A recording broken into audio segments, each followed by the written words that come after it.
Hello everyone, પ્રમુખ હેલ્થમાં હું ધરતી આજે અમેઝિંગ સ્ટોરી લઈને આવી છું.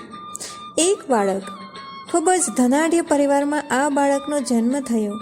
બાળક પાણી માગે તો દૂધ મળે એવી પરિસ્થિતિ હતી. બાળક ઈચ્છે એ સ્કૂલમાં અભ્યાસ કરી શકે એવી પરિસ્થિતિ હતી. પણ પ્રશ્ન અહીં એ હતો કે આ બાળક તનથી અને મનથી બંને રીતે બીમાર હતો. બાળક જમે અને તરત જ વોમિટ થઈ જાય. કોઈ પણ કામ કરવા જાય અને તરત જ બાળક થાકી જાય. બાળક ખૂબ જ અશક્ત હતો. આવી પરિસ્થિતિમાં બાળકના માતા પિતા ખૂબ જ ચિંતિત રહેતા હતા.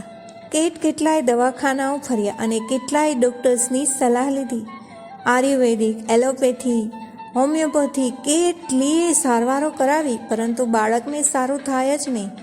હવે એક દિવસ પોતાની માતાએ વિચાર કર્યો કે કોઈ પણ સંજોગે મારા બાળકને સાજો કરવો જ છે. સવારમાં ઉઠી અને એક નવી એનર્જી સાથે પોતાની માતાએ પોતાના બાળકને કહેવાનું શરૂ કર્યું, જો બેટા, તો ખૂબ જ બેસ્ટ છે, શ્રેષ્ઠ છે, તંદુરસ્ત છે. તું ધારે ને એ કરી શકે, તું ધારે ત્યાં જઈ શકે, તું ખૂબ જ હેલ્ધી છે બેટા.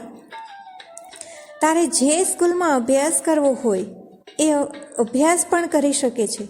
તારે જે બનવું હોય એ બની શકે છે. અને ખરેખર આ જ એનર્જી માતાએ રોજ આપવાનું શરૂ કર્યું અને બાળક છે એ તનથી અને મનથી બંને પ્રકારે ખૂબ જ હેલ્ધી થયો. ખૂબ જ નામાંકિત સ્કૂલમાં અભ્યાસ કરી અને બાળક પણ એક બહુ મોટો ડૉક્ટર થયો. તો જોઈ લો મિત્રો, એક એનર્જીએ કેટલું કામ કર્યું.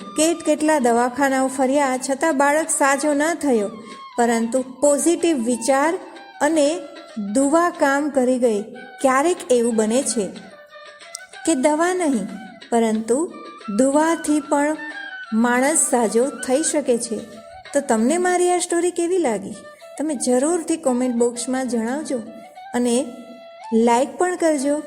મારો વિડીયો શેર પણ કરજો અને જો નવા છો તો ચેનલને સબસ્ક્રાઈબ પણ કરજો. Thank you. જય સ્વામિનારાયણ.